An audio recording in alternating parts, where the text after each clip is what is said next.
Hello ವೀಕ್ಷಕರೇ, ನಮಸ್ಕಾರ. ತಮ್ಮೆಲ್ಲರಿಗೂ ಮತ್ತೊಮ್ಮೆ ಭಾಗ್ಯ ಟಿವಿಗೆ ಸುಸ್ವಾಗತ ಕೋರ್ತಾ ಇದ್ದೀವಿ. ಭಾಗ್ಯ ಮತ್ತು ಗಿರೀಶ್. ಸ್ನೇಹಿತರೆ, ಸಾರಿನ ಪುಡಿ ಅಥವಾ ಸಾಂಬಾರ್ ಪೌಡರ್ ಮನೆಯಲ್ಲೇ ಯಾವ ರೀತಿ ಮಾಡೋದು, ಅದು ಒಂದು ವರ್ಷಕ್ಕೆ ಅಥವಾ 6 ತಿಂಗಳಿಗೆ ಆಗುವಷ್ಟು ಅಂತ ಇವತ್ತಿನ ವಿಡಿಯೋದಲ್ಲಿ ನಾವು ನಿಮಗೆ ತಿಳಿಸ್ಕೊಡ್ತಾ ಇದ್ದೀವಿ. ಹಾಗಿದ್ರೆ ಸಾಂಬಾರ್ ಪುಡಿ ಮಾಡೋದಕ್ಕೆ ಏನೆಲ್ಲ ಪದಾರ್ಥಗಳು ಬೇಕು, ಹಾಗೆ ಅದನ್ನು ಯಾವ ಹದದಲ್ಲಿ ನಯವಾಗಿ ನಾವು ಹುರಿಬೇಕು, ಮತ್ತೇನೆಲ್ಲ ಪದಾರ್ಥಗಳನ್ನ ಉಪಯೋಗಿಸಿದ್ರೆ ಸಾಂಬಾರ್ ಪುಡಿ ಹೆಚ್ಚು ರುಚಿ ಬರುತ್ತೆ, ಹಾಗೆ ಸಾಂಬಾರ್ ಪುಡಿನ ಹೆಚ್ಚು ದಿನ ಕೆಡದ ಹಾಗೆ ಹೇಗೆ ಕಾಪಾಡೋದು ಅಂತ ಎಲ್ಲನೂ ಸಹ ವಿಡಿಯೋದಲ್ಲಿ ತಿಳಿಸ್ಕೊಡ್ತಾ ಇದ್ದೀವಿ. ಹಾಗೆ ಬನ್ನಿ ಈಗ ಸಾಂಬಾರ್ ಪುಡಿ ಮಾಡೋದಕ್ಕೆ ಬೇಕಾದಂಥ ಪದಾರ್ಥಗಳೇನು ಅಂತ ನೋಡಿಕೊಂಡು ತದನಂತರ ಸಾಂಬಾರ್ ಪುಡಿ ಮಾಡೋದಕ್ಕೆ ಶುರು ಮಾಡೋಣ. ಸಾಂಬಾರ್ ಪುಡಿ ಅಥವಾ ಸಾರಿನ ಪುಡಿ ಮಾಡೋದಕ್ಕೋಸ್ಕರ ಮೊದಲಿಗೆ ಮಣ್ಕಟ್ ಮೆಣಸಿನಕಾಯಿನ ಅರ್ಧ kg ತೊಗೊಂಡಿರ್ತಕ್ಕಂಥದ್ದು, ಹಾಗೆ ಬ್ಯಾಡಗಿ ಮೆಣಸಿನಕಾಯಿ ಅರ್ಧ kg, ಗುಂಟೂರು ಮೆಣಸಿನಕಾಯಿ 200 ಗ್ರಾಮಷ್ಟು, ಧನಿಯಾ ಕಾಳು ಅರ್ಧ kg, ಜೀರಿಗೆ ಅರ್ಧ kg, ಮೆಣಸು 50 ಗ್ರಾಮ್, ಗಸಗಸೆ 100 ಗ್ರಾಮಷ್ಟು, ಮೆಂತ್ಯ ಕಾಳು 50 ಗ್ರಾಮ್, ಸಾಸಿವೆ 50 ಗ್ರಾಮ್, ಕಡಲೆಕಾಳು 150 ಗ್ರಾಮ್, ಹೆಸರು ಕಾಳು 150 ಗ್ರಾಮ್, ತೊಗರಿ ಬೇಳೆ 150 ಗ್ರಾಮ್, ಕುಸುಬಲ ಅಕ್ಕಿ 150 ಗ್ರಾಮ್, ಊಟದ ಅಕ್ಕಿ 150 ಗ್ರಾಮ್, ಒಣ ಅರಿಶಿಣದ ಕೊಂಬು 100 ಗ್ರಾಮಷ್ಟು, ಕಲ್ಲುಪ್ಪು 200 ಗ್ರಾಮ್, ಹಾಗೆ ಇಂಗು 5 ಗ್ರಾಮ್, ಜೊತೆಗೆ ಕರಿಬೇವಿನ ಸೊಪ್ಪು ಒಣಗಿಸಿರ್ತಕ್ಕಂಥದ್ದು 50 ಗ್ರಾಮ್, ಎಣ್ಣೆ 4 ಟೇಬಲ್ ಸ್ಪೂನಷ್ಟು. ಇದಿಷ್ಟು ಸಾರಿನ ಪುಡಿ ಅಥವಾ ಸಾಂಬಾರು ಪುಡಿ ಮಾಡೋದಕ್ಕೆ ಬೇಕಾದಂಥ ಪದಾರ್ಥಗಳು. ಡಿಸ್ಕ್ರಿಪ್ಷನ್ ಬಾಕ್ಸಲ್ಲೂ ಸಹ ನಾನು ಕಂಪ್ಲೀಟಾಗಿ ಎಲ್ಲ ಪದಾರ್ಥಗಳ ಡೀಟೇಲ್ಸನ್ನು ಕೊಟ್ಟಿರ್ತೀನಿ, ಅಲ್ಲೂ ಸಹ ನೀವು ನೋಡಿ ಸಿದ್ಧ ಮಾಡ್ಕೋಬೋದು. ಬನ್ನಿ ಈಗ ಸಾರಿನ ಪುಡಿ ಅಥವಾ ಸಾಂಬಾರು ಪುಡಿ ಮಾಡೋದಕ್ಕೆ ಶುರು ಮಾಡೋಣ. ಈಗ ನಾವು ಸಾಂಬಾರು ಪುಡಿ ಮಾಡೋದಕ್ಕೆ ತೊಗೊಂಡಂಥ ಎಲ್ಲ ಪದಾರ್ಥಗಳನ್ನು ಹದವಾಗಿ ನಯವಾಗಿ ಹುರ್ಕೋಬೇಕಾಗುತ್ತೆ. ಅದಕ್ಕೋಸ್ಕರ ಒಂದು ಬಾಣಲಿನ ಬಿಸಿ ಮಾಡ್ಕೋಬೇಕಾಗುತ್ತೆ. ಬಿಸಿಯಾದಂಥ ಬಾಣಲಿಗೆ ಮೊದಲಿಗೆ ನಾವು ತೊಗೊಂಡಂಥ ಮಣ್ಕಟ್ ಮೆಣಸಿನಕಾಯಿನ ಹಾಕಿ ಹುರಿತಾ ಇರ್ತಕ್ಕಂಥದ್ದು. 1-2 ಹಿಡಿಯಷ್ಟು ಮೆಣಸಿನಕಾಯಿನ ಬಾಣಲಿಗೆ ಹಾಕಿ ತದನಂತರ 1 ಟೀ ಸ್ಪೂನಷ್ಟು ಎಣ್ಣೆನೂ ಸಹ ಹಾಕಿ ಈಗ ಲೋ ಟು ಮೀಡಿಯಂ ಫ್ಲೇಮ್ನಲ್ಲಿ 4-5 ನಿಮಿಷ ಮೆಣಸಿನ್ಕಾಯಿನ ತುಂಬ ಚೆನ್ನಾಗಿ ಹುರ್ಕೋಬೇಕು, ಕ್ರಿಸ್ಪಿ ಆಗಬೇಕು. ಯಾವುದೇ ಕಾರಣಕ್ಕೂ ಹೈ ಫ್ಲೇಮ್ನಲ್ಲಿ ಇದನ್ನೆಲ್ಲ ಹುರಿಯೋಕ್ಕೆ ಹೋಗಬಾರ್ದು. ಏನಾದರೂ ಒಂದು ಚೂರು ಪದಾರ್ಥಗಳು ಸೀದೋದ್ರೆ ರುಚಿ ಹಾಳಾಗುತ್ತೆ. ಆದ ಕಾರಣ ಲೋ ಟು ಮೀಡಿಯಂ ಫ್ಲೇಮ್ನಲ್ಲೇ ಭಾಳ ಚೆನ್ನಾಗಿ ಹುರ್ಕೋಬೇಕಾಗತ್ತೆ. ನೋಡಿ, ಒಂದು ಮಣ್ಕಟ್ ಮೆಣಸಿನ್ಕಾಯಲ್ಲಿ ತೊಟ್ಟು ಬರುತ್ತೆ, ಆ ತೊಟ್ಟನ್ನು ಮುರಿದು ಬಿಸಿಲಲ್ಲಿ 1 ದಿನಗಳ ಕಾಲ ಕಂಪ್ಲೀಟಾಗಿ ಮೆಣಸಿನ್ಕಾಯಿನ ಒಣಗಿಸಿರ್ತಕ್ಕಂಥದ್ದು. ತದನಂತರ ಈಗ ಇದನ್ನು ಅರ್ಧ kg ಮೆಣಸಿನ್ಕಾಯಿನ ಹುರಿತಾ ಇರ್ತಕ್ಕಂಥದ್ದು. ಒಮ್ಮೆಗೆ ನಾವು ಎಲ್ಲ ಮೆಣಸಿನ್ಕಾಯಿನ ಹುರಿಯೋಕ್ಕೆ ಹೋದರೆ ಹುರಿಯೋದಕ್ಕಾಗೋದಿಲ್ಲ ಚೆನ್ನಾಗಿ. ಆದ ಕಾರಣ ಒಂದು 2 ಹಿಡಿಯಷ್ಟು ತೊಗೊಂಡಂಥ ಅರ್ಧ kg ಮೆಣಸಿನ್ಕಾಯಿನ ಸರಿಸುಮಾರು ಒಂದು 4-5 ಬಾರಿ ಈ ರೀತಿ ಹಾಕಿ ಹುರ್ಕೋಬೇಕಾಗತ್ತೆ. ಒಂದೇ ಬಾರಿ ಹುರಿಯೋದಕ್ಕೆ ಸಾಧ್ಯವಾಗೋದಿಲ್ಲ. ಖಂಡಿತ ವೀಕ್ಷಕರೇ, ವಿಡಿಯೋ ಕೊನೆವರೆಗೂ ನೋಡೋದ್ರಿಂದ ನೀವು ಸಹ ಯಾವ್ಯಾವ ಪದಾರ್ಥಗಳನ್ನ ಎಷ್ಟೆಷ್ಟು ಹುರಿಬೇಕು, ಯಾವ ಹದಕ್ಕೆ ಹುರಿಬೇಕು, ಮತ್ತೇನೆಲ್ಲ ಪದಾರ್ಥಗಳನ್ನ ನಾವು ಬಳಸ್ತಾ ಇದ್ದೀವಿ ಪ್ರತಿಯೊಂದು ಗೊತ್ತಾಗುತ್ತೆ. ನೀವು ತುಂಬ ಸೊಗಸಾಗಿ ತುಂಬ ಈಸಿಯಾಗಿ ಖಾರದ ಪುಡಿನ ನಿಮ್ಮ ಮನೆಯಲ್ಲೇ ಮಾಡ್ಕೋಬೋದು.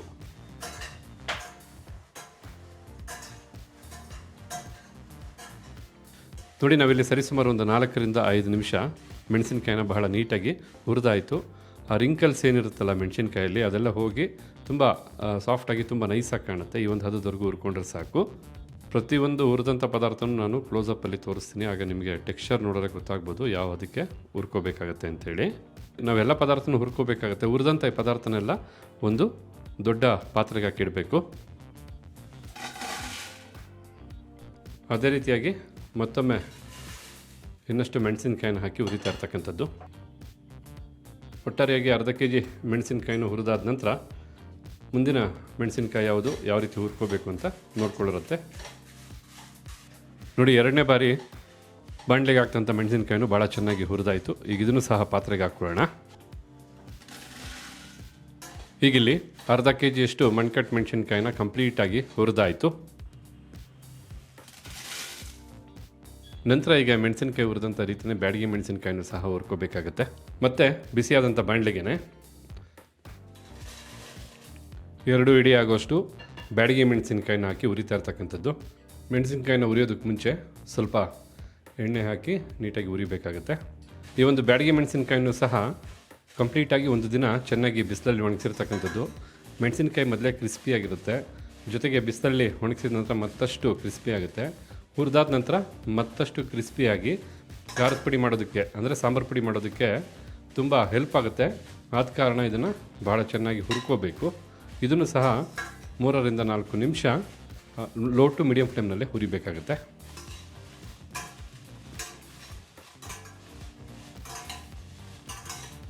ಈಗ ಇಲ್ಲಿ ಬ್ಯಾಡಗಿ ಮೆಣಸಿನಕಾಯಿನೂ 3-4 ನಿಮಿಷ ಲೋ ಟು ಮೀಡಿಯಂ ಫ್ಲೇಮ್ನಲ್ಲೇ ಚೆನ್ನಾಗಿ ಹುರಿದಾಯಿತು. ಹುರಿದಂಥ ಮೆಣಸಿನಕಾಯಿನೂ ಸಹ ಪಾತ್ರೆಗೆ ಹಾಕ್ಕೊಳ್ಳೋಣ. ಹಾಗೆ ಇನ್ನು ಉಳಿದಂಥ ಬ್ಯಾಡಗಿ ಮೆಣಸಿನಕಾಯಿನೂ ಸಹ ಅದೇ ರೀತಿಯಾಗಿ ಹುರ್ಕೋಬೇಕಾಗುತ್ತೆ.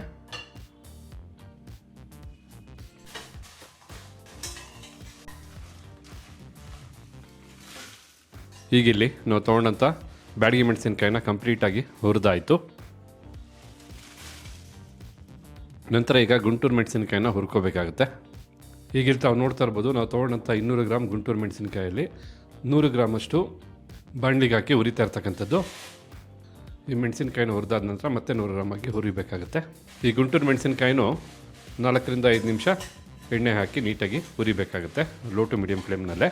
ನಾವು ತೊಗೊಂಡಂಥ ಎಲ್ಲ ಮೆಣಸಿನಕಾಯಿಗಳನ್ನೂ ಒಂದು ದಿನ ನೀಟಾಗಿ ಬಿಸಿಲಲ್ಲಿ ಒಣಗಿಸಿ ತದನಂತರ ಹುರಿತಾ ಇರ್ತಕ್ಕಂಥದ್ದು. ನೀವು ಸಹ ಖಾರದ ಪುಡಿ ಮಾಡಬೇಕಾದ್ರೆ ಒಂದು ದಿನ ಕಂಪ್ಲೀಟಾಗಿ ಮೆಣಸಿನಕಾಯಿನ ಒಣಗಿಸಿ ತದನಂತರ ಈ ರೀತಿ ಹುರಿಬೇಕಾಗುತ್ತೆ. ಈಗ ಲೋ ಟು ಮೀಡಿಯಂ ಫ್ಲೇಮ್ನಲ್ಲೇ 3-4 ನಿಮಿಷ ಗುಂಟೂರು ಮೆಣಸಿನಕಾಯಿನೂ ಸಹ ಹುರಿದಾಯಿತು. ನೋಡ್ತಾ ಇದ್ರಲ್ಲ, ಈ ಒಂದು ಹದಕ್ಕೆ ಮೆಣಸಿನಕಾಯಿನ ಹುರ್ಕೊಂಡ್ರೆ ಸಾಕಾಗುತ್ತೆ. 100 ಗ್ರಾಮಷ್ಟು ಗುಂಟೂರು ಮೆಣಸಿನಕಾಯಿನ ಹುರಿದಾಯಿತು. ಮತ್ತು 100 ಗ್ರಾಮಷ್ಟು ಮೆಣಸಿನಕಾಯಿನ ಹುರಿದು ಅದೇ ಪಾತ್ರೆಗೆ ಹಾಕ್ಕೊಳ್ಳೋಣ.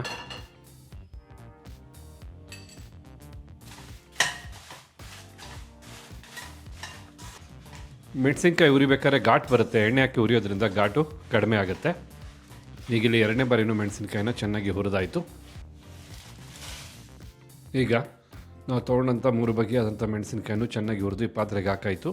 ತದನಂತರ ಈಗ ಇನ್ನು ಉಳಿದಂಥ ಮಸಾಲ ಪದಾರ್ಥಗಳನ್ನ ಹುರ್ಕೋಬೇಕಾಗುತ್ತೆ.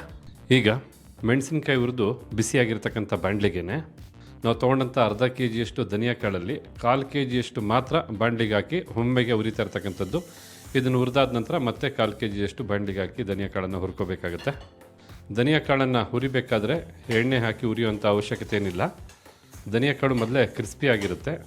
ಆದರೂ ಸಹ ಇದನ್ನು 3-4 ನಿಮಿಷ ಲೋ ಟು ಮೀಡಿಯಂ ಫ್ಲೇಮ್ನಲ್ಲೇ ಚೆನ್ನಾಗಿ ಈ ರೀತಿ ಎಡೆಬಿಡದೆ ಮಿಕ್ಸ್ ಮಾಡ್ತಾನೆ ಹುರಿಬೇಕು. ಹಾಗೆ ಬಿಟ್ಟರೆ ಪದಾರ್ಥಗಳು ಸೀದೋಗುತ್ತೆ. ಆದ ಕಾರಣ ನೀವು ಹುರಿತಕ್ಕಂಥ ಪ್ರತಿಯೊಂದು ಪದಾರ್ಥನೂ ಹುರಿಯುವಾಗ ಈ ರೀತಿ ಎಡೆಬಿಡದೆ ಮಿಕ್ಸ್ ಮಾಡ್ತಾನೆ ಇರಬೇಕು. ಈ ಧನಿಯಾ ಕಾಳನ್ನು ಯಾವೊಂದು ಹದದವರೆಗೂ ಹುರಿಬೇಕಂದ್ರೆ ಹುರಿತಾ ಚೆನ್ನಾಗಿ ಬಿಸಿಯಾಗಿ ಹೊಗೆ ಬರುತ್ತೆ, ಜೊತೆಗೆ ಒಂದು ಅರೋಮ ಬರುತ್ತೆ. ಅಲ್ಲಿವರೆಗೂ ಇದನ್ನು ಹುರ್ಕೊಂಡ್ರೆ ಸಾಕಾಗುತ್ತೆ. ಸರಿಸುಮಾರು ಈ ಧನಿಯಾ ಕಾಳನ್ನು ಸ್ವಲ್ಪ ಕಡಿಮೆ ಹುರಿನಲ್ಲೇ ಹುರಿದಿರೋದ್ರಿಂದ 5-6 ನಿಮಿಷ ತೊಗೊಂಡಿದೆ ಸಮಯ. ಘಮ ಅಂತ ಒಳ್ಳೆ ಅರೋಮ ಬರ್ತಾ ಇದೆ. ಈ ಒಂದು ಅರೋಮ ಬರೋವರೆಗೂ ಈ ಒಂದು ಧನಿಯಾ ಕಾಳನ್ನು ಹುರ್ಕೊಂಡ್ರೆ ಸಾಕಾಗುತ್ತೆ. ಈಗ ಹುರಿದಂಥ ಈ ಒಂದು ಧನಿಯಾ ಕಾಳನ್ನು ಮತ್ತೊಂದು ಪಾತ್ರೆಗೆ ಹಾಕ್ಕೊಳ್ಳೋಣ.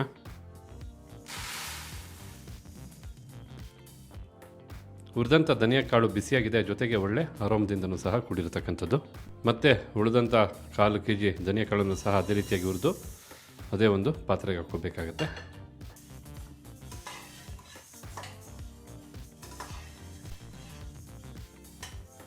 ಈಗಿಲ್ಲಿ 2ನೇ ಬಾರಿನೂ ಧನಿಯಾ ಕಾಳನ್ನು ಬಹಳ ಚೆನ್ನಾಗಿ ಒಳ್ಳೆ ಅರೋಮ ಬರೋವರೆಗೂ ಹುರಿದಾಯಿತು. ಘಮ ಅಂತ ಇದೆ. ಈ ಅದರವರೆಗೂ ಧನಿಯಾ ಕಾಳನ್ನು ಹುರಿದಾದ ನಂತರ ಮತ್ತೊಂದು ಪಾತ್ರೆಗೆ ಹಾಕ್ಕೋಬೇಕಾಗತ್ತೆ. ತದನಂತರ ನಾವು ತೊಗೊಂಡಂಥ ಅರ್ಧ kg ಜೀರಿಗೆಯಲ್ಲಿ ಮೊದಲಿಗೆ 1/4 kg ಹಾಕಿ ಹುರಿಬೇಕಾಗುತ್ತೆ. ತೊಗೊಂಡಂಥ ಜೀರಿಗೆನಲ್ಲಿ ಅರ್ಧ ಜೀರಿಗೆ ಹಾಕಿರೋದು, ಹಾಗೆ ಇನ್ನು ಅರ್ಧ ಜೀರಿಗೆನ ಬಟ್ಲಲ್ಲಿ ಉಳಿಸಿದ್ವಿ. ನೆಕ್ಸ್ಟ್ ಇದನ್ನು ಹುರ್ಕೊಳ್ತೀವಿ. ಜೀರಿಗೆನೂ ಸಹ 3-4 ನಿಮಿಷ ಎಡೆಬಿಡದೆ ಈ ರೀತಿ ಮಿಕ್ಸ್ ಮಾಡ್ತಾ ಹುರಿಬೇಕು. ಜೀರಿಗೆನೂ ಸಹ ಚೆನ್ನಾಗಿ ಹುರಿದಾದ ನಂತರ ಒಂದು ಒಳ್ಳೆ ಅರೋಮ ಬರುತ್ತೆ. ಅಲ್ಲಿವರೆಗೂ ಹುರ್ಕೊಂಡ್ರೆ ಸಾಕಾಗುತ್ತೆ. ಖಾರದ ಪುಡಿ ಮಾಡೋದಕ್ಕೇನಿಲ್ಲ, ಪದಾರ್ಥಗಳು ಏನೇನು ತೊಗೋಬೇಕು ಅನ್ನೋದು ಮುಖ್ಯ, ಎಷ್ಟೆಷ್ಟು ಕ್ವಾಂಟಿಟಿಯಲ್ಲಿ ತೊಗೋಬೇಕು ಅನ್ನೋದು ಮುಖ್ಯ, ಮತ್ತು ಎಷ್ಟು ಚೆನ್ನಾಗಿ ಹುರಿಬೇಕು ಅನ್ನೋದು ಮುಖ್ಯ ಆಗುತ್ತೆ. ಅಷ್ಟೇ, ಇನ್ನೇನಿಲ್ಲ. ಈ ವಿಡಿಯೋ ನೋಡಿ ಯಾರೆಲ್ಲ ಖಾರದ ಪುಡಿ ಮಾಡಬೇಕು ಅಂದ್ಕೊಂಡಿದ್ರೆ ದಯವಿಟ್ಟು ಕಮೆಂಟ್ ಬಾಕ್ಸಲ್ಲಿ ಕಮೆಂಟ್ ಮಾಡಿ. ತಮಗೇನಾದ್ರು ಸಹಾಯ ಸಲಹೆ ಬೇಕಿದ್ದರೆ ಖಂಡಿತ ಕಮೆಂಟ್ ಮಾಡಿದ್ರೆ ನಾವು ಅದಕ್ಕೆ ಉತ್ತರಿಸೋದಕ್ಕೆ ಟ್ರೈ ಮಾಡ್ತೀವಿ. ಇಲ್ಲಿ ಜೀರಿಗೆನೂ ಸಹ ಚೆನ್ನಾಗಿ ಹುರಿದಾಯಿತು.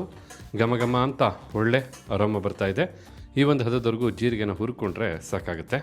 ಈಗ ಹುರಿದಂಥ ಜೀರಿಗೆನ ಹುರಿದಂಥ ಧನಿಯಾ ಕಾಳಿನ ಜೊತೆ ಹಾಕಬೇಕಾಗುತ್ತೆ. ಮತ್ತು ಮುಂದೆ ಹುರಿತಕ್ಕಂಥ ಎಲ್ಲ ಪದಾರ್ಥನೂ ಈ ಒಂದು ಪಾತ್ರೆಗೆ ಹಾಕ್ಕೊಳ್ತೀವಿ. ಮತ್ತು 2ನೇ ಬಾರಿ ಜೀರಿಗೆ ಕಾಳನ್ನು ಹಾಕಿ ಹುರಿತಾ ಇರ್ತಕ್ಕಂಥದ್ದು.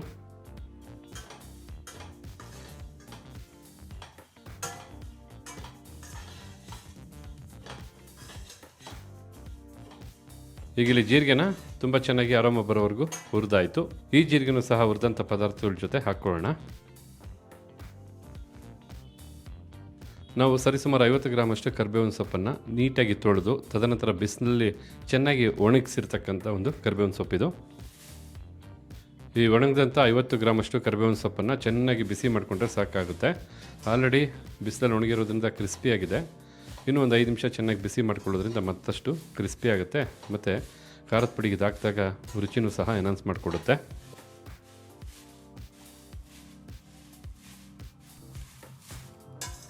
ಕರಿಬೇವಿನ ಸೊಪ್ಪನ್ನು ಸಹ 5 ನಿಮಿಷ ಬಹಳ ಚೆನ್ನಾಗಿ ಲೋ ಫ್ಲೇಮ್ನಲ್ಲೇ ಹುರಿದಾಯಿತು. ಕರಿಬೇವಿನ ಸೊಪ್ಪು ಚೆನ್ನಾಗಿ ಬಿಸಿಯಾಗಿದೆ, ಜೊತೆಗೆ ಒಳ್ಳೆ ಅರಮನ್ನು ಸಹ ಎನ್ಹಾನ್ಸ್ ಮಾಡ್ತಾ ಇದೆ. ಉರಿತಾ ಒಂದು ಕ್ರಿಸ್ಪಿಯಾದಂಥ ಸೌಂಡನ್ನ ನೀವು ಕೇಳ್ತಾ ಇರ್ಬೋದು. ಈ ರೀತಿಯಾಗಿ ಸೌಂಡ್ ಬರೋವರೆಗೂ ಹುರ್ಕೊಂಡ್ರೆ ಸಾಕಾಗುತ್ತೆ. ಈಗ ಹುರಿದಂತೆ ಒಂದು ಕರಿಬೇವಿನ ಸೊಪ್ಪನ್ನು ಧನಿಯಾ ಕಾಳು ಹಾಗೆ ಜೀರಿಗೆ ಜೊತೆ ಸೇರಿಸೋಣ. ನಂತರ ಬಿಸಿಯಾದಂಥ ಬಾಣಲಿಗೆ 150 ಗ್ರಾಮಷ್ಟು ಕಡಲೆಕಾಳನ್ನು ಹಾಕಿ ಲೋ ಟು ಮೀಡಿಯಮ್ ಫ್ಲೇಮ್ನಲ್ಲೇ ಸರಿಸುಮಾರು 5ರಿಂದ 6 ನಿಮಿಷ ಹುರಿಬೇಕು. ಕಡಲೆಕಾಳು ಯಾವೊಂದು ಹದದವರೆಗೂ ಹುರಿಬೇಕಂದ್ರೆ ಚಿಟಪಟ ಅಂತೇಳಿ ಮೇಲಿರತಕ್ಕಂಥ ಹೊಟ್ಟೆಲ್ಲ ಬಾಯಿ ತೆರೆಯುತ್ತೆ, ಅಲ್ಲಿವರೆಗೂ ಇದನ್ನು ಹುರ್ಕೊಂಡ್ರೆ ಸಾಕಾಗುತ್ತೆ. ಯಾವುದೇ ಕಾರಣಕ್ಕೂ ಹೈ ಫ್ಲೇಮ್ನಲ್ಲಿ ಹುರಿಬೇಡಿ, ಲೋ ಟು ಮೀಡಿಯಮ್ ಫ್ಲೇಮ್ನಲ್ಲೇ ಹುರಿಯೋದನ್ನು ಅಭ್ಯಾಸ ಮಾಡ್ಕೊಳ್ಳಿ. ನೋಡಿ, ಕಡಲೆಕಾಳನ್ನು ಹುರಿತಾ ಇದ್ದರೆ ಲೈಟಾಗಿ ಬಾಯಿ ತೆರ್ಕೊಳ್ತಾ ಇದೆ, ಹಾಗೆ ಚಿಟಪಟ ಅಂತ ಸೌಂಡು ಸಹ ಬರ್ತಾ ಇದೆ. ಈ ಹದದವರೆಗೂ ಇದನ್ನು ಹುರ್ಕೊಂಡ್ರೆ ಸಾಕಾಗುತ್ತೆ. ಈಗ ಬಿಸಿಯಾದಂಥ ಬಾಣಲಿಗೆ 150 ಗ್ರಾಮಷ್ಟು ಹೆಸರು ಕಾಳನ್ನು ಹಾಕಿ ಹೆಸರು ಕಾಳನ್ನು ಸಹ ಒಂದು 4-5 ನಿಮಿಷ ಚೆನ್ನಾಗಿ ಲೋ ಫ್ಲೇಮ್ ಅಥವಾ ಮೀಡಿಯಮ್ ಫ್ಲೇಮ್ನಲ್ಲೇ ಹುರ್ಕೋಬೇಕಾಗತ್ತೆ. ಹೆಸರು ಕಾಳಿನ ಬಣ್ಣ ಚೇಂಜ್ ಆಗುತ್ತೆ, ಜೊತೆಗೆ ಒಳ್ಳೆ ಅರೋಮ ಬರುತ್ತೆ, ಅಲ್ಲಿವರೆಗೂ ಇದನ್ನು ಹುರ್ಕೊಂಡ್ರೆ ಸಾಕಾಗುತ್ತೆ.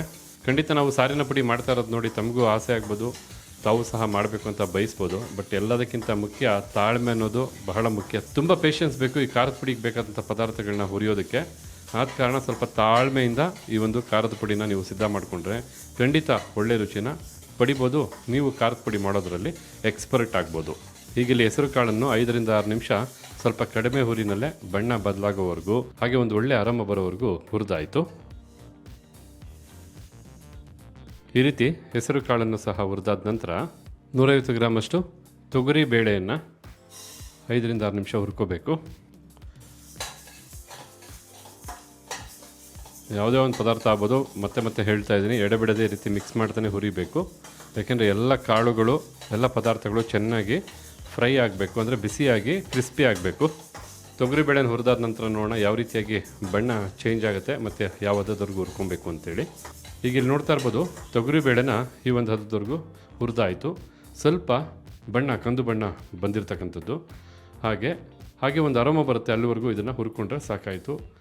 ಬಿಸಿಯಾಗಿ ಹುರಿದಂಥ ಎಲ್ಲ ಪದಾರ್ಥಗಳು ತಣ್ಣಗಾಗಬೇಕು. ತಣ್ಣಗಾದರೆ ಮತ್ತಷ್ಟು ಕ್ರಿಸ್ಪಿ ಆಗುತ್ತೆ, ಜೊತೆಗೆ ಸಾಂಬಾರು ಪುಡಿ ಮಾಡೋದಕ್ಕೆ ಹೆಲ್ಪ್ ಆಗುತ್ತೆ. ಹೀಗಿಲ್ಲಿ 150 ಗ್ರಾಮಷ್ಟು ಊಟದ ಅಕ್ಕಿನ ಬಳಸ್ತಾ ಇರ್ತಕ್ಕಂಥದ್ದು. ಈ ಊಟದ ಅಕ್ಕಿನೂ ಸಹ 4ರಿಂದ 5 ನಿಮಿಷ ಸ್ವಲ್ಪ ಅಕ್ಕಿ ಚೆನ್ನಾಗಿ ಹುರಿದಾದ ನಂತರ ಬಣ್ಣನೂ ಬದಲಾಗುತ್ತೆ, ಒಳ್ಳೆ ಅರೋಮನೂ ಬರುತ್ತೆ, ಅಲ್ಲಿವರೆಗೂ ಹುರ್ಕೊಂಡ್ರೆ ಸಾಕಾಗುತ್ತೆ. ನೋಡಿ, ಕಂಪ್ಲೀಟಾಗಿ ಇಲ್ಲಿ ಅಕ್ಕಿನ 4ರಿಂದ 5 ನಿಮಿಷ ಚೆನ್ನಾಗಿ ಹುರಿದಾಯಿತು. ಈ ಒಂದು ಅದಕ್ಕೆ ಹುರಿದಂಥ ಅಕ್ಕಿಯ ಬಣ್ಣ ಬದಲಾಗಿರ್ತಕ್ಕಂಥದ್ದು. ಹುರಿದಾದ್ಮೇಲೆ ಅಕ್ಕಿ ನೋಡೋದಕ್ಕೆ ಒಳ್ಳೆ ಕಡಲೆಪುರಿ ಥರ ಕಾಣ್ತಾ ಇರ್ತಕ್ಕಂಥದ್ದು. ಈ ಒಂದು ವಿಧ ಮತ್ತು ಈ ಒಂದು ಅರೋಮ ಬರೋವರೆಗೂ ಅಕ್ಕಿನ ಹುರ್ಕೊಂಡ್ರೆ ಸಾಕಾಗುತ್ತೆ. ಮತ್ತೆ ಬಾಣಲಿ ಬಿಸಿ ಇರಬೇಕಾದ್ರೆ ಅದೇ ಬಾಣಲಿಗೆ 150 ಗ್ರಾಮಷ್ಟು ಕುಸುಬಲ ಅಕ್ಕಿನ ಹಾಕಿ ಹುರಿಬೇಕಾಗತ್ತೆ. ಯಥಾವತ್ತಾಗಿ ಯಾವ ರೀತಿಯಾಗಿ ಊಟದ ಅಕ್ಕಿನ ಹುರ್ಕೊಂಡ್ರೋ ಅದೇ ರೀತಿಯಾಗಿ ಒಂದು ಕುಸುಬಲ ಅಕ್ಕಿನೂ ಸಹ ಹುರಿಬೇಕಾಗತ್ತೆ. ಸಾರಿನ ರುಚಿ ಹಾಗೆ ಸಾರು ಮಾಡಬೇಕಾದ್ರೆ ನೀವು ಖಾರದ ಪುಡಿ ಯಾವಾಗ ಉಪಯೋಗಿಸ್ತೀರ ಆವಾಗ ಸಾರು ಗಟ್ಟಿ ಬರೋದಕ್ಕೆಲ್ಲ ಹೆಲ್ಪ್ ಮಾಡುತ್ತೆ ಈ ಒಂದು ಕುಸುಬಲ ಅಕ್ಕಿ. ಕುಸುಬಲ ಅಕ್ಕಿನೂ ಈ ಒಂದು ಅದಕ್ಕೆ ಚೆನ್ನಾಗಿ ಹುರಿದಾಯಿತು. ಅಕ್ಕಿನ ಚೆನ್ನಾಗಿ ಹುರಿದಿರೋದ್ರಿಂದ ಹೊಗೆ ಬರ್ತಾ ಇದೆ, ಹಾಗೆ ಅಕ್ಕಿ ಒಂದು ಹದದವರೆಗೂ ಹುರಿದಾಗಿದೆ, ಜೊತೆಗೆ ಒಳ್ಳೆ ಅರಮನು ಬರ್ತಾ ಇದೆ. ಈ ಒಂದು ಸಂದರ್ಭದವರೆಗೂ ಈ ಒಂದು ಅಕ್ಕಿನ ಹುರ್ಕೊಂಡ್ರೆ ಸಾಕಾಗುತ್ತೆ. ಕುಸುಬಲ ಅಕ್ಕಿನ ಹುರಿದಾದ ನಂತರ ಈಗ 50 ಗ್ರಾಮಷ್ಟು ಮೆಂತ್ಯನ ಬಿಸಿಯಾದಂಥ ಬಾಣಲಿಗೆ ಹಾಕಿ ಹುರಿತಾ ಮೆಂತ್ಯ ಕಾಳಿನ ಬಣ್ಣ ಬದಲಾಗುತ್ತೆ, ಅಲ್ಲಿವರೆಗೂ ಇದನ್ನು ಹುರ್ಕೋಬೇಕಾಗತ್ತೆ. ಮೆಂತ್ಯ ಕಾಳು ಹುರಿತಾ 2ರಿಂದ 3 ನಿಮಿಷನೇ ಈ ರೀತಿಯಾಗಿ ಬಣ್ಣ ಬಂದುಬಿಡುತ್ತೆ. ಈ ಒಂದು ಹದದವರೆಗೂ ಮೆಂತ್ಯ ಕಾಳನ್ನ ಹುರ್ಕೊಂಡ್ರೆ ಸಾಕಾಗುತ್ತೆ. ಈಗ 100 ಗ್ರಾಮಷ್ಟು ಗಸಗಸೆನ ಹುರ್ಕೋಬೇಕು. ಬಾಣಲಿ ಬಿಸಿ ಇದೆ. ಗಸಗಸೆ ಬಹಳ ಬೇಗ ಬಿಸಿಯಾಗತ್ತೆ, ಬಹಳ ಬೇಗ ಹುರ್ಕೋಬೋದು. ಗಸಗಸೆ ಹುರಿದಾದ ನಂತರ ಒಳ್ಳೆ ಆರಾಮ ಬರುತ್ತೆ. ಅಲ್ಲಿವರೆಗೂ ಈ ಒಂದು ಗಸಗಸೆನ ಹುರ್ಕೊಂಡ್ರೆ ಸಾಕಾಗುತ್ತೆ. ನೋಡಿ, ಗಸಗಸೆನ ಹುರಿದಾದ ನಂತರ ಒಳ್ಳೆ ಆರಾಮ ಬರ್ತಾ ಇದೆ. ಗಸಗಸೆ ಬಿಸಿ ಇದೆ, ಹಾಗೆ ಸ್ವಲ್ಪ ಮಟ್ಟಕ್ಕೆ ಬಣ್ಣ ಬದಲಾಗಿರ್ತಕ್ಕಂಥದ್ದು. ಈ ರೀತಿಯಾಗಿ ಗಸಗಸೆನ ಹುರಿದಾದ ನಂತರ ಕರಿ ಕಾಳು ಮೆಣಸು ಸರಿಸುಮಾರು 2ರಿಂದ 3 ನಿಮಿಷ ಲೋ ಟು ಮೀಡಿಯಂ ಫ್ಲೇಮ್ನಲ್ಲೇ ಹುರ್ಕೊಂಡ್ರೆ ಸಾಕಾಗುತ್ತೆ. ಕಾಳು ಮೆಣಸು ರುಚಿನ ಎನ್ಹಾನ್ಸ್ ಮಾಡೋದಕ್ಕೆ, ಖಾರಕ್ಕೆ, ಜೊತೆಗೆ ನಮ್ಮ ದೇಹದ ಶಾಖನ ಕಾಪಾಡೋದಕ್ಕೆ, ಜೀರ್ಣಕ್ರಿಯೆಗೆ, ಪ್ರತಿಯೊಂದಕ್ಕೂ ಕಾಳು ಮೆಣಸು ಹೆಲ್ಪ್ ಆಗ್ತಕ್ಕಂಥದ್ದು.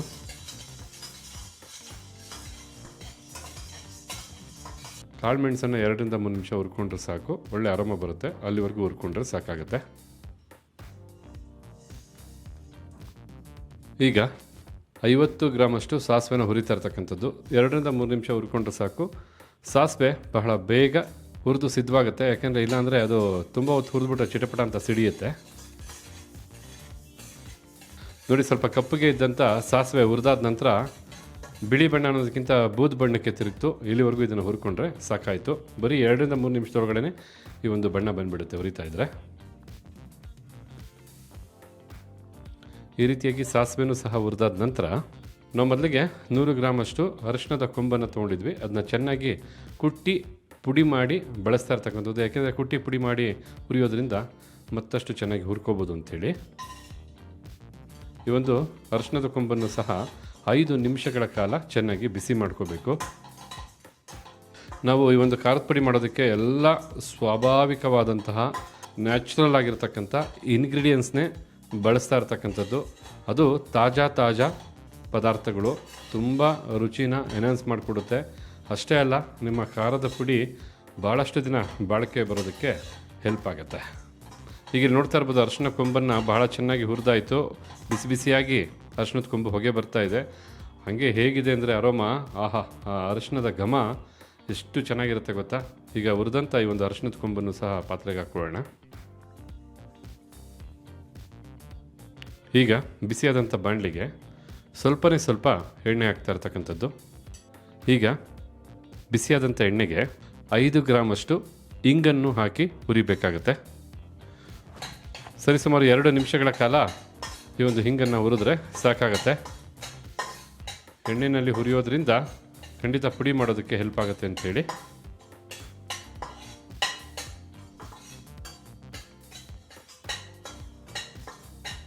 ಹಿಂಗು ಮೊದಲೇ ಘಮ ಅನ್ನುತ್ತೆ. ಇನ್ನು ಇದನ್ನು ಹುರಿತಾ ಇದ್ದರೆ ಇದರ ಪರಿಮಳ ಯಾವ ಮಟ್ಟಕ್ಕಿರ್ಬೋದು ನೀವೇ ಥಿಂಕ್ ಮಾಡಿ ನೋಡಿ. ಒಂದು ಕಡೆ ಮೆಣಸಿನ್ಕಾಯಿ ಹುರಿದಂಥ ಘಮ, ಇನ್ನೊಂದು ಕಡೆ ಮಸಾಲ ಪದಾರ್ಥಗಳು ಹುರಿದಂಥ ಘಮ, ಮತ್ತೊಂದು ಕಡೆ ಹಿಂಗನ್ನು ಹುರಿತಾ ಇರ್ತಕ್ಕಂಥ ಘಮ. ಕಂಪ್ಲೀಟಾಗಿ ಅಡುಗೆ ಮನೆ ಮಸಾಲಮಯ ಅಂತ ಹೇಳ್ಬೋದು.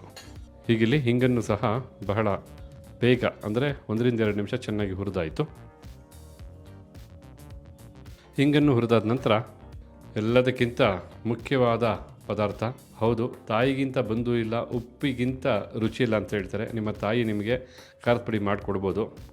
ಬಟ್ ಈ ಒಂದು ಉಪ್ಪು ಆ ಖಾರದ ಪುಡಿಗೆ ಅಥವಾ ಸಾಂಬಾರಿಗೆ ಒಳ್ಳೆ ರುಚಿನ ಅನೌನ್ಸ್ ಮಾಡಿಕೊಡುತ್ತೆ. ಖಂಡಿತ ನೀವು ವಿಡಿಯೋ ನೋಡಿ ಖಾರದ ಪುಡಿ ಮಾಡಿ. ನಿಮ್ಮ ಅಜ್ಜಿ ಆಗ್ಬೋದು, ನಿಮ್ಮ ಅಮ್ಮ ಆಗ್ಬೋದು, ನಿಮಗೆ ಖಾರದ ಪುಡಿ ಮಾಡಿಕೊಟ್ಟಿರ್ತಾರೆ. ಬಟ್ ಈ ವಿಡಿಯೋ ನೋಡೋದ್ರ ಮೂಲಕ ನೀವು ಅವ್ರಿಗೆ ನೀವು ಮಾಡೋದಂಥ ಖಾರದ ಪುಡಿನ ಕೊಡಿ. ಆಗ ಅವರು ಬಹಳ ಸಂತೋಷಗೊಳ್ತಾರೆ, ನಿಮಗೂ ಒಂದು ಹೆಮ್ಮೆ ಇರುತ್ತೆ. ಉಪ್ಪು ಮೊದಲೇ ಕ್ರಿಸ್ಪಿ ಇರುತ್ತೆ, ಹಾಗೆ ಉರಿಯೋದ್ರಿಂದ ಮತ್ತಷ್ಟು ಕ್ರಿಸ್ಪಿ ಆಗುತ್ತೆ ಮತ್ತು ಉಪ್ಪಿನಲ್ಲಿ ಇರ್ತಕ್ಕಂಥ ತೇವಾಂಶ ಎಲ್ಲ ಹೋಗುತ್ತೆ ಅಂತೇಳಿ ಉಪ್ಪನ್ನು ಹುರ್ಕೋಬೇಕಾಗುತ್ತೆ. ಈಗ ಉಪ್ಪನ್ನು ಸರಿಸುಮಾರು 3-4 ನಿಮಿಷ ಚೆನ್ನಾಗಿ ಹುರಿದಾಯಿತು. ತೇವಾಂಶ ಹೋಗೋ ಹಾಗೆ, ಜೊತೆಗೆ ಮತ್ತಷ್ಟು ಕ್ರಿಸ್ಪಿ ಆಗೋ ಹಾಗೆ ಹುರಿದಾಯಿತು. ಈ ಸಮಯದಲ್ಲಿ ಫ್ಲೇಮನ್ನು ಆಫ್ ಮಾಡಿ ಹುರಿದಂಥ ಈ ಉಪ್ಪನ್ನು ಸಹ ಮಸಾಲೆಗಳ ಜೊತೆ ಸೇರಿಸ್ಕೊಳ್ಳೋಣ.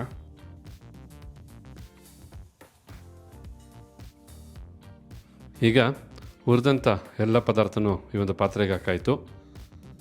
ಎಲ್ಲ ಪದಾರ್ಥಗಳು ಚೆನ್ನಾಗಿ ಬೆರಿಬೇಕು, ಆ ರೀತಿಯಾಗಿ ಮಿಕ್ಸ್ ಮಾಡಬೇಕಾಗತ್ತೆ. ಎಲ್ಲ ಪದಾರ್ಥಗಳನ್ನು ಚೆನ್ನಾಗಿ ಬೆರೆಸಿ ತದನಂತರ ಹುರಿದಂಥ ಮೆಣಸಿನ್ಕಾಯಿ ಜೊತೆ ಈ ಪದಾರ್ಥಗಳನ್ನೆಲ್ಲ ಮಿಕ್ಸ್ ಮಾಡಬೇಕಾಗತ್ತೆ. ನೋಡ್ತಾ ಇರಲ್ಲ, ಎಲ್ಲ ಹುರಿದಂಥ ಪದಾರ್ಥಗಳು ಎಷ್ಟು ಚೆನ್ನಾಗಿ ಬೆರೀತಾ ಇದೆ ಅಂತೇಳಿ.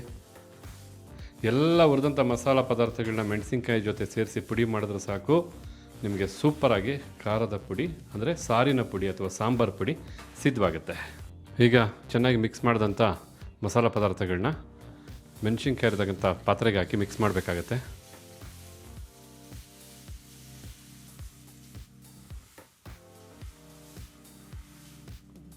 ಇದೇನಪ್ಪ ಹುರಿದಂಥ ಮಸಾಲ ಪದಾರ್ಥ ಇಷ್ಟು ದೊಡ್ಡ ಪಾತ್ರೆ ತುಂಬೋಯ್ತಾ ಅಂದ್ಕೊಂಡ್ರಾ?